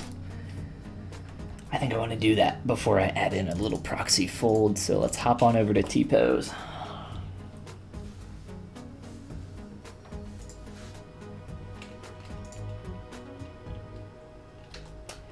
Yes, tomorrow my stream is on the Pixelogic channel. So if you guys go to YouTube or Twitch, you'll be able to watch it on the ZBrush Pixelogic channel. It is at 3 p.m. or yeah, I'm sorry, 3 p.m. Eastern Standard Time.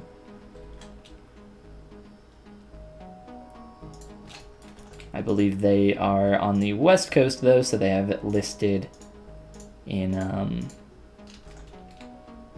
Pacific time. So it's at noon Pacific if you guys are on the West Coast. Let's turn on double here.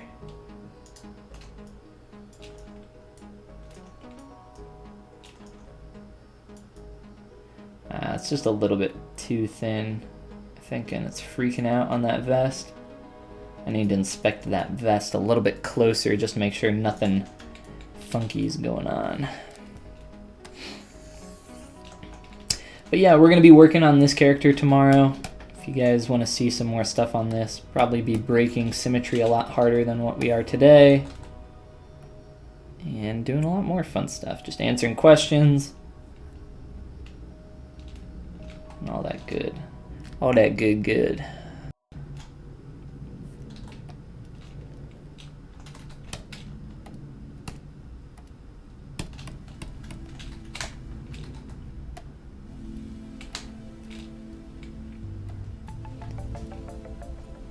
I'm just trying to adjust all of this to make sure it's kind of interacting in a way that makes sense.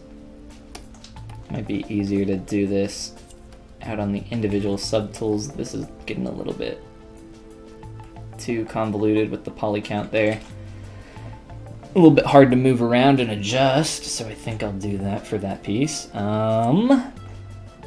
Proportionally, I think that's looking, close that. I think that's looking quite a bit more on target up here.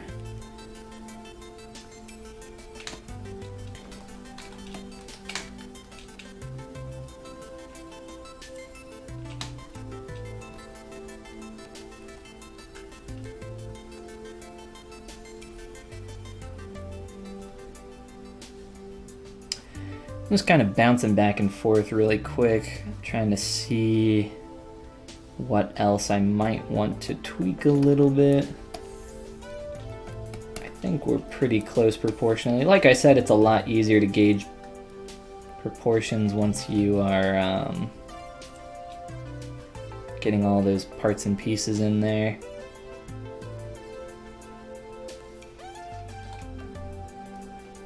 You can see that that shoe is almost coming up to the knee there. Or I'm sorry, the shoe is coming up to almost the elbow there. So we're gonna have to figure this out some. I'm not sure exactly how we're gonna do that. There's probably a lot of different things that we can try to do to make that look a little bit closer to the concept. But honestly, like I said, some of this is just pushed extremely far to the point of not being really possible. Another thing that I can do to try to make that work is bend this leg back, get the appropriate angle.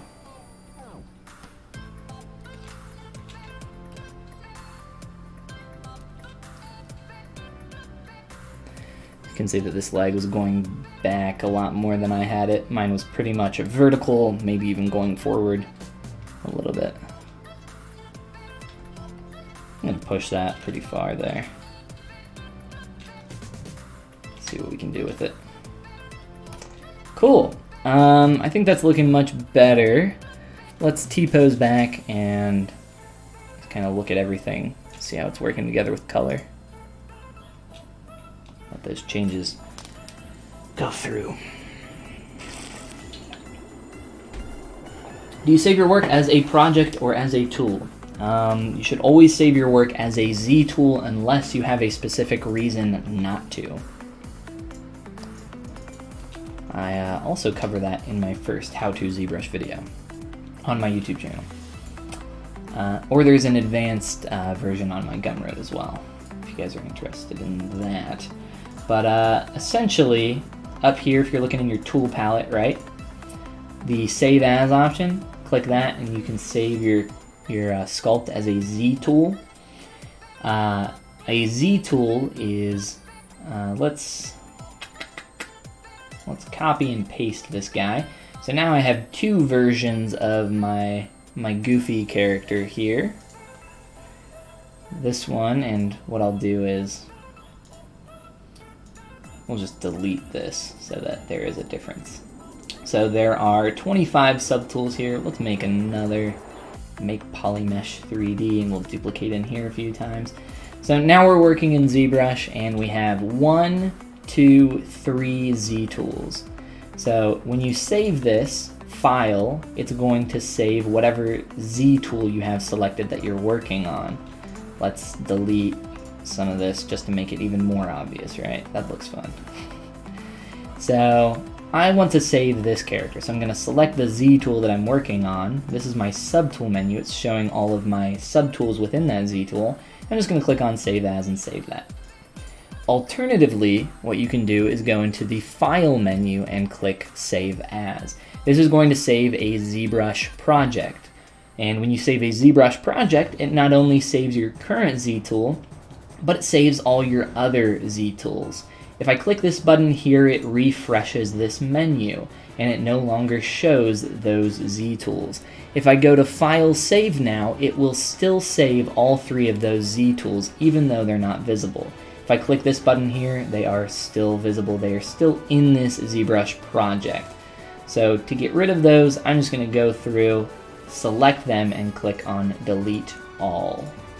Now the reason you don't want to save as a ZBrush project is because if I save this, and I'll do this just to show you guys really quick, I'll save this as Gooby2, and then I will save a ZBrush project. This is only saving this Z tool. There's nothing else in this. I'm not even going to save my undo history, which is an option if you are saving a project. That's actually one of the recommendations that I would make for saving as a project. The only recommendation I would make is saving as a project. I'm going to click Save As, and I'm just going to call it, we'll call it Gooby2 as well, or Gooby2. Cool, that'll save that project. Let's look at those files now. Open up my ZBrush folder here. Cool. So if we look here, we have Gooby2 Z tool and Gooby2 ZBrush project. So the file size is a little bit smaller on this one. You'll notice that, right? And that's only because I have 2 million polygons on here. This extra data, you might be wondering what that is. Really, I don't know in terms of our ZBrush project because we're not saving anything extra. But what's going to happen is as you work on this character more, and this is not a good example because this character is such a low poly, there's barely anything going on here. The more you work on this, the more closely this will kind of explode out of proportion for the ZBrush project. Typically, your Z tool is going to be about 1/10 of the size of your ZBrush project. So the only, like I said, the only reason I would ever save a ZBrush project is to save your undo history. And if you do that, it's going to end up being much larger than, actually I don't have very many undos because we just crashed, so it's probably not that big. We'll see. So that's about, 3 times the size there. So, still much larger, but you do get the undos, which is nice. I'm going to delete that. If you're trying to save multiple characters at once, don't save them as a ZBrush project. That's such a bad idea. Or save multiple Z tools in one project. It's terrible. Don't do that. Just work on one thing at a time, save them out as one thing at a time, and go from there. You saved your last character as a project, and it reached 1 gigabyte. Yeah, so if you would have saved that as a Z tool, it'd probably be like 100 megs or probably less. So it's going to be much smaller. And like I said, this is a bad example because it's such a low poly character. It's only at 2 million. But as you get up, 10, 20, 30 plus million, it's gonna really balloon out of proportion. I could look up some more examples of ZBrush projects and stuff that I have saved, but I think you guys get the point. Save as a Z tool, unless you have a really good reason not to. And if you don't know why you would do that, it's pretty much just default to Z tool. That's my recommendation for you. Most people, you know, they come into ZBrush and maybe it's their first or, you know, first time or first couple times, and they think, well, I'm using a program like I would use any other program, and to save my file in any other program, I go to File, Save As, right? That's how I save stuff, not in ZBrush. That's not how you save in ZBrush. Not if you want to save the correct way, or a way that will save you a lot of space and not destroy your computer. I think our vest proportionally is looking all right. We've moved some things up, trying to just get proportions a little bit more correct in kind of this area here. This negative space isn't quite the shape that I'm gonna want it to be, and a lot of that has to do with this form here. So I'm gonna wait to adjust that until we get to that stage. I'm going to bevel this edge so I can get a better curve in this arm. It's really annoying me. It's looking much better. Down here though, it's really screwed up.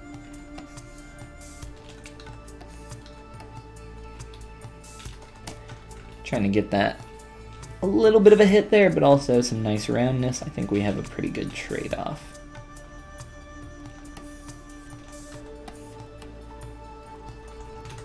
Cool. So let's get a proxy fold in this shirt, and then I think we can do a little bit more work here and then call it a day. Thank you for answering. Absolutely. Absolutely. Thanks for coming and hanging out. What are we gonna do? We're gonna add that proxy fold, of course, but let's line this up a little bit better, because I said I would do that first while we were looking at our transposed mesh. And these are the edges that we are going to delete that aren't helping our form at all.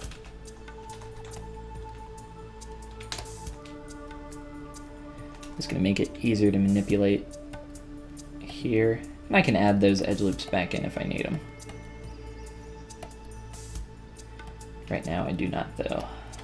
I'm just kind of causing more problems than they were helping out.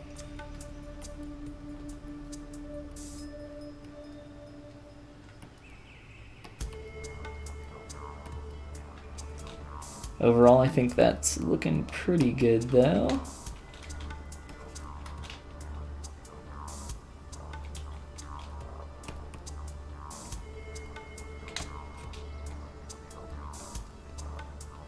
Making sure this curve is looking good all the way through. Cool. Okay, let's add in that little proxy fold now and see what we can come up with.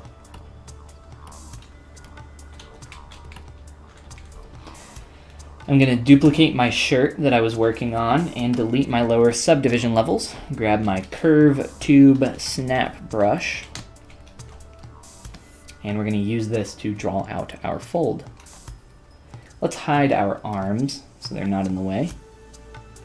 And I'm just going to trace around here.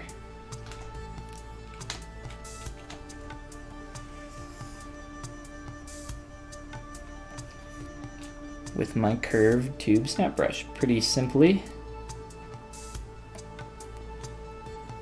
And we can come into our stroke menu and use our curve modifiers here to adjust our curve. Namely, I'm going to use the size modifier.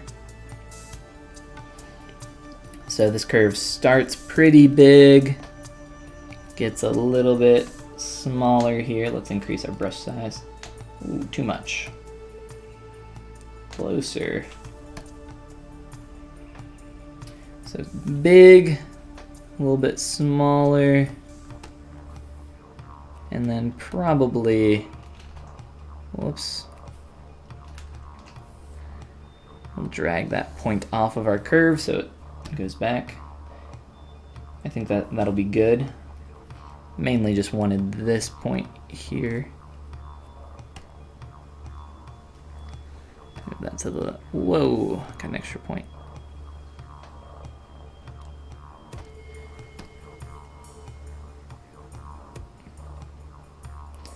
It's a little bit more than what I want.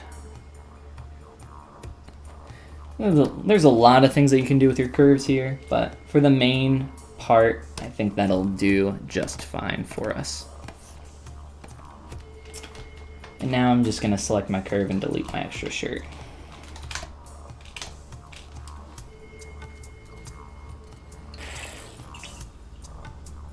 All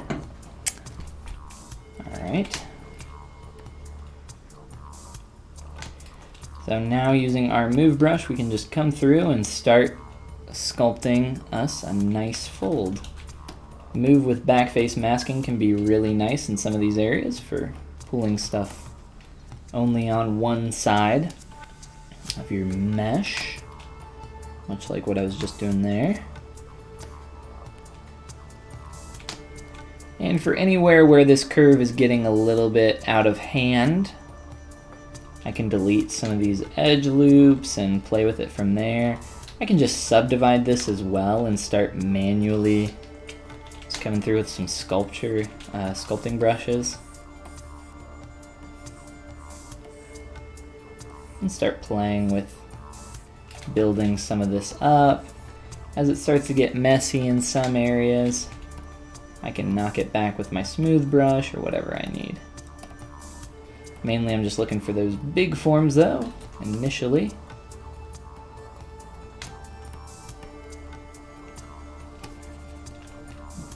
And then my shirt is I'm gonna have to carve into my shirt asymmetrically here, so we will get to a point where we're breaking symmetry a little bit.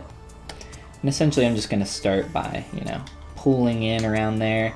You'll see that we already start to get a little bit of that subduction there. I'll do that even stronger, but I think we're gonna save that for our next stream when we work on this on the Pixelogic channel, so we can start to do some more stuff with all of that.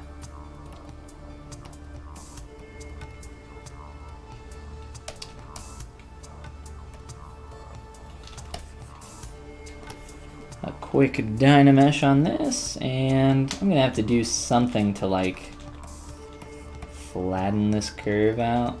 It's just a little bit too rounded compared to what I'm seeing in the concept.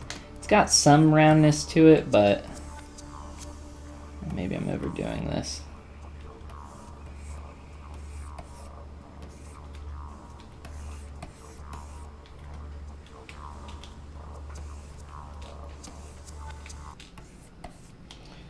It's got some roundness to it, but for the most part, it's getting pretty flat up here. Try to get some of that roundness back in.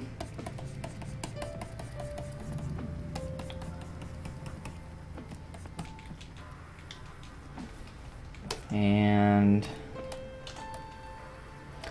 remesh super low, so we have a little bit of a cleaner form. And I think that's looking pretty close to what we want. Some more tweaking there will definitely get us closer, but I think that is going to be a good place for us to stop today, guys. It's nice to watch your stream. Well, thank you. Thank you. Appreciate that. Thanks for coming and hanging out, guys. Appreciate y'all. What else? What else can I say before we go? Check out @VerticalDraws on Twitter, guys. They're the person that created this concept. Yeah, it's really cool. I really like this, and they have some other cool concepts. So if you guys are looking for something cool to 3D model or sculpt, @VerticalDraws has some awesome work. So definitely check them out on Twitter. Gumroad link down in the description if you guys are interested in some one-on-one mentorship or some of my paid courses that I've created over the past year or so. So definitely check that stuff out, and I think that'll be it. I hope you guys have a great rest of your day, and hopefully I'll see you tomorrow on the ZBrush Pixelogic stream, which will be at 3 p.m. Eastern Standard Time. So I will see you guys hopefully there. And with all that out of the way, I'll see you guys next time. Bye now.